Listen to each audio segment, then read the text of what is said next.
आसमान पर काले बादल मंडरा रहे थे। बिजली की चमक से कभी कभी चारों ओर जंगल और कच्चे रास्ते झिलमिला उठते। हवा इतनी तेज थी कि पेड़ ऐसे हिल रहे थे जैसे अभी गिर पड़ेंगे। उस रात गांव के 7 लोग पास के कस्बे से अपने गांव लौट रहे थे, पुराना ट्रैक्टर से। ट्रैक्टर के ड्राइवर सीट पर एक बूढ़ा आदमी बैठा था। उसकी झुर्रियों भरी आंखों में थकान और अनुभव झलक रहा था।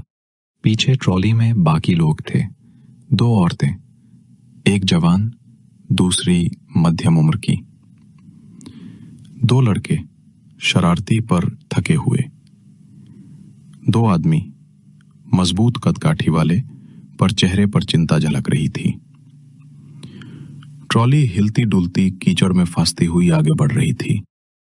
भैया ये रात में सफर करना भी एक अलग ही मजा है। बिजली चमकती है तो रास्ता साफ दिख जाता है, वरना तो अंधाधुंध। मजा? मुझे तो डर लग रहा है। सुना है इस रास्ते पर रात में कई लोग गायब हो गए। चुप कर, डराने की आदत मत डालो। औरत जात साथ में है। अरे बहन जी, डरने की जरूरत नहीं। भूत प्रेत जैसी कोई चीज नहीं होती। ये सब औरतों और बच्चों को डराने की बातें हैं। कौन कहता है नहीं होते? मैंने अपनी आंखों से देखा है। अरे काका, अब फिर से अपनी पुरानी डरावनी कहानियां मत सुनाना। तुम्हें मजाक लगता होगा, लेकिन इस रास्ते पर रात में कई बार ऐसे लोग मिलते हैं जो होते इंसान जैसे हैं, मगर असल में इंसान नहीं होते। ट्रॉली में अचानक सन्नाटा छा गया। सिर्फ ट्रैक्टर की गड़गड़ाहट। क्या मतलब काका? इंसान जैसे पर इंसान नहीं? हाँ, कभी कभी वे तुम्हें रास्ता दिखाएंगे, तुम्हें सही दिशा बताएंगे, लेकिन हर बार वो दिशा तुम्हें मौत की ओर ले जाती है। भगवान का नाम लो, ऐसी बातें मत करो इस रात में। अरे चुप रहो सब, डरने की जरूरत नहीं। हम सब साथ हैं, कुछ होगा भी तो संभाल लेंगे। बिजली चमकी और कुछ क्षण के लिए सड़क पर दूर एक साया दिखाई दिया, लंबा सा, अजीब सा खला, और अचानक अंधेरे में गायब। तुमने देखा? वहां कोई खड़ा था। तेरी आंखों का धोखा होगा। रात का अंधेरा है। रात और गहरी हो चुकी थी। बारिश अब तूफान में बदल गई थी। ट्रैक्टर की ट्रॉली पानी और कीचड़ से भर चुकी थी। आखिरकार सबने एक दूसरे की ओर देखा और बूढ़े ड्राइवर से कहा, काका, अब और नहीं। ट्रॉली से नीचे उतरना पड़ेगा, वरना सब डूब जाएंगे। बूढ़ा ड्राइवर भारी मन से सहमति देता है। सब भीगते हुए नीचे उतर जाते हैं। जैसे ही सब कीचड़ में पैदल चलने लगते हैं, अचानक लड़का उंगली दिखाकर चिल्लाता है, देखो, दूर रोशनी नजर आ रही है। सबके चेहरे पर थोड़ी राहत आती है। शायद कोई गांव है, चलो वही चलते हैं, बारिश से बच जाएंगे। लेकिन इस इलाके में तो कोई गांव नहीं है, कम से कम मैंने कभी नहीं सुना। हाँ, मैं भी सालों से इधर आता जाता हूँ। यहाँ कोई गांव नहीं था। फिर भी सब बारिश से बचने की उम्मीद में रोशनी की ओर चल पड़ते हैं। जंगल के बीच अचानक एक छोटा सा गांव दिखा। टूटी फूटी झोपड़ियां, कच्ची गलियां और बीच में एक चाय की टपरी। टपरी के अंदर लालटेन जल रही थी। वहां एक चाय वाला बैठा था और उसके पास 2 अजनबी आदमी भी बैठे थे। सब एक दूसरे की ओर देखने लगे। बारिश इतनी तेज थी कि कोई भी बाहर टिक नहीं सकता था, लेकिन ये दोनों आदमी बिना भीगे आराम से बैठे थे। ये देखकर सबके दिल में हैरानी और डर दोनों उतर गए। थके हुए लोग मजबूरी में उसी टपरी में घुस गए। भाई जरा छांव दे दो, बहुत भीग गए हैं। अरे, आप लोगों का स्वागत है यहाँ। इतनी रात को इस तूफान में कौन निकलता है? बैठो बैठो। तभी बारिश थम जाती है। तब लड़का कहता है, अब बारिश कम हो रही है, हमें चलना चाहिए। नहीं भाई, आज रात कहीं जाना मत। ये तूफान अभी थमेगा नहीं। आप लोग मेरे घर चलो, वहीं आराम से रात काट लो। सुबह होते ही निकल जाना। सब एक दूसरे की ओर देखते हैं, फिर मजबूरी में हामी भर देते हैं। चाय वाला रास्ता दिखाते हुए उन्हें अपने घर ले जाता है। रास्ते में वे चारों ओर गांव को देखते हैं। अजीब बात यह थी कि कुछ औरतें पानी भर रही थीं, कुछ आदमी खेतों में हल चला रहे थे, बच्चे मिट्टी से खेल रहे थे। लेकिन यह सब हो रहा था रात के बीचों बीच, जब सबको सोना चाहिए था। पहली औरत कांपते हुए धीरे से कहती है, ये लोग रात को काम क्यों कर रहे हैं?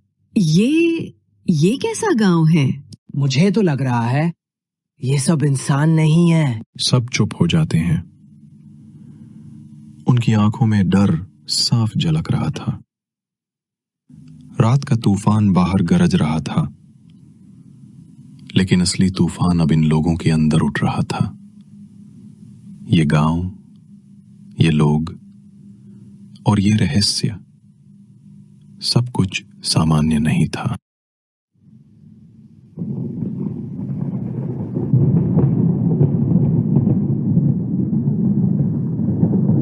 तूफान और भयानक हो चुका था। चाय वाले ने मुस्कुराते हुए सबको अपने घर में जगह दी। एक पुराना सा कच्चा मकान, मिट्टी की दीवारें, टिमटिमाती लालटेन और सड़े धुएं की गंध। भीगे और थके लोग मजबूरी में वहीं रुक गए। आराम करो, सुबह होते ही रास्ता साफ हो जाएगा। सबको बिस्तर पर बैठा दिया गया, लेकिन माहौल अजीब था। बाहर अब भी गांव वाले काम कर रहे थे। कोई आटा पीस रहा था, कोई लकड़ियां काट रहा था। ये लोग रात को भी काम क्यों कर रहे हैं? क्या ये कभी सोते नहीं? मुझे लग रहा है कुछ गड़बड़ है। बूढ़ा ड्राइवर चुपचाप सब सुन रहा था। उसकी आंखें संदेह से भरी थीं। आधी रात, सब बिस्तरों पर लेटे थे।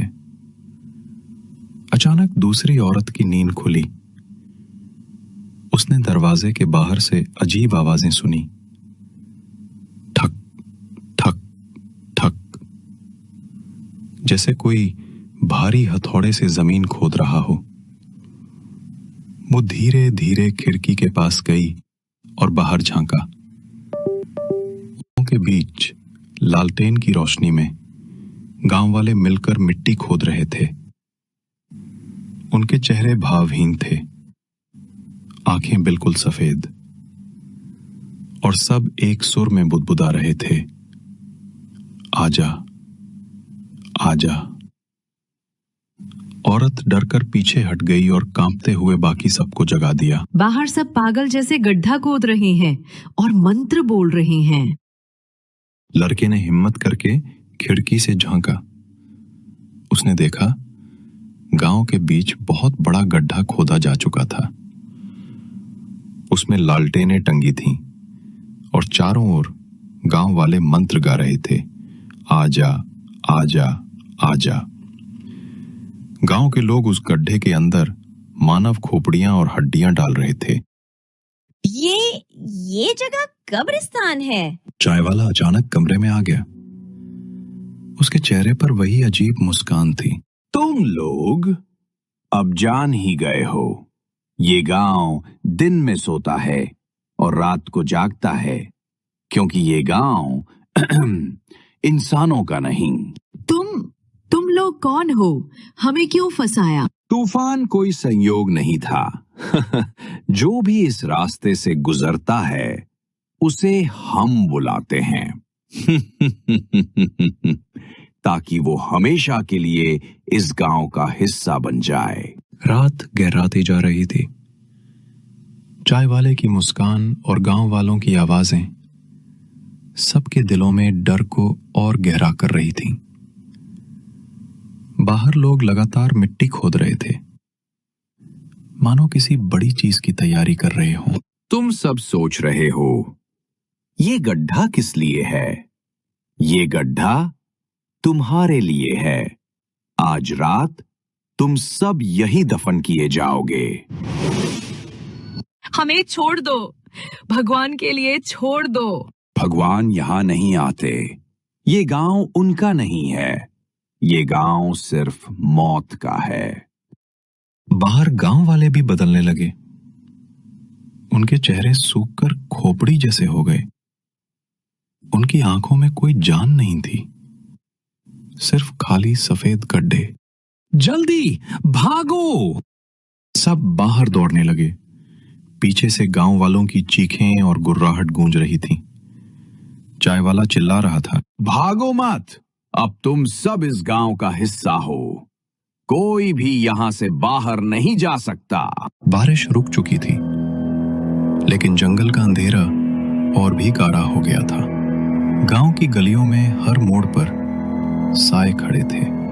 कहीं से भी निकलो, रास्ता उसी गांव की ओर वापस ले आता था। गांव वाले अब उनके पीछे थे। उनकी आंखें सफेद चमक रही थीं और उनके मुंह से अजीब सी फुसफुसाहट निकल रही थी। आजा, आजा, आजा। हम कहीं निकल क्यों नहीं पा रहे? ये जगह जैसे हमें बांध रही है।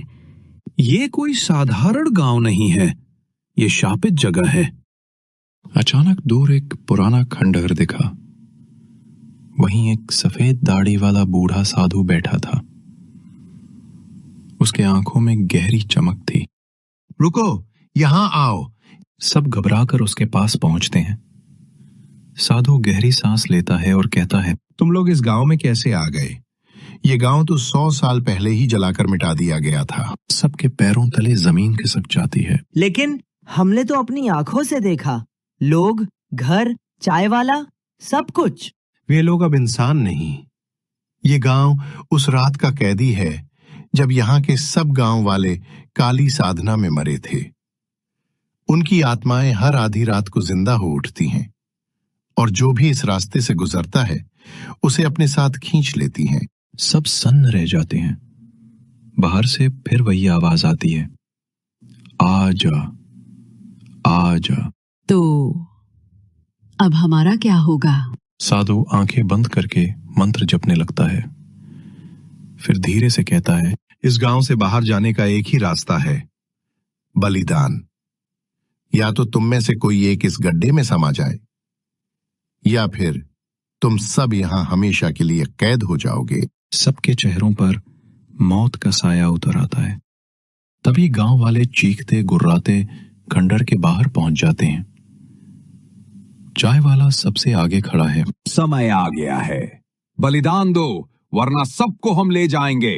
जल्दी फैसला करो, एक को अपनी जान देनी होगी ताकि बाकी बच सकें। अब सबकी जान दांव पर थी। कौन देगा बलिदान? और क्या सच में बलिदान से वे बच पाएंगे, या ये भी गांव का धोखा है? जल्दी फैसला करो, एक को बलिदान देना ही होगा। सबकी सांसें थम गईं। हम कैसे चुने कि कौन मरेगा? अगर मैं चला जाऊं तो बाकी बच जाएंगे। हाँ, लेकिन ध्यान रहे, ये आत्माएं वचन तोड़ती नहीं। एक गया तो बाकियों को जाने देंगी। लड़का आगे बढ़ने लगता है, पर बूढ़ा ड्राइवर उसका हाथ पकड़ लेता है। नहीं बेटा, तेरी उम्र नहीं है मरने की। अगर किसी को जाना है तो मैं जाऊंगा। वो लोग वहां से भागकर फिर से गांव पहुंच जाते हैं। बाहर पहुंचकर वे देखते हैं कि गांव की गलियां फिर से बदल गई हैं। चारों ओर वही चक्रव्यूह। हर रास्ता उन्हें वापस उसी चौक पर ला रहा है। गड्ढा अब और बड़ा हो चुका था और उसमें से काला धुआं उठ रहा था। अचानक काले धुएं से चाय वाला बाहर आया, पर अब वो इंसान नहीं रहा। अब तुम सब मेरे हो। ये गड्ढा तुम्हारी कब्र बनेगा। गांव वाले चारों ओर से घेर लेते हैं। उनके मुंह से एक ही स्वर गूंजता है, आजा, आजा, आजा। तभी अचानक वहां पर साधु आ जाता है। तुम लोग भागो, ये मेरी आखिरी लड़ाई है। वो लोग भागने लगते हैं। साधु मंत्र पढ़ने लगता है। तेरी साधना अब मेरे सामने कुछ नहीं। साधु पीछे की ओर गिर जाता है। तभी लड़का उनको पास आता है। मुझे बताओ, इसे रोकने का सही तरीका क्या है? गड्ढे में आत्मा को वापस भेजने के लिए किसी जिंदा इंसान को उसकी जगह जाना होगा। बुड्ढा ड्राइवर दौड़कर आता है और गड्ढे में कूद जाता है। जैसे ही ड्राइवर गड्ढे में गिरता है, धरती हिल जाती है। गड्ढे से लाल और सफेद रोशनी एक साथ निकलती है। गांव वाले चीखते हुए गिरते हैं और धुएं में बदल जाते हैं। पूरी तरह धुएं में बदलकर गड्ढे में समा जाती है। गांव गायब होने लगता है। वो सब लोग ट्रैक्टर के पास पहुंच जाते हैं।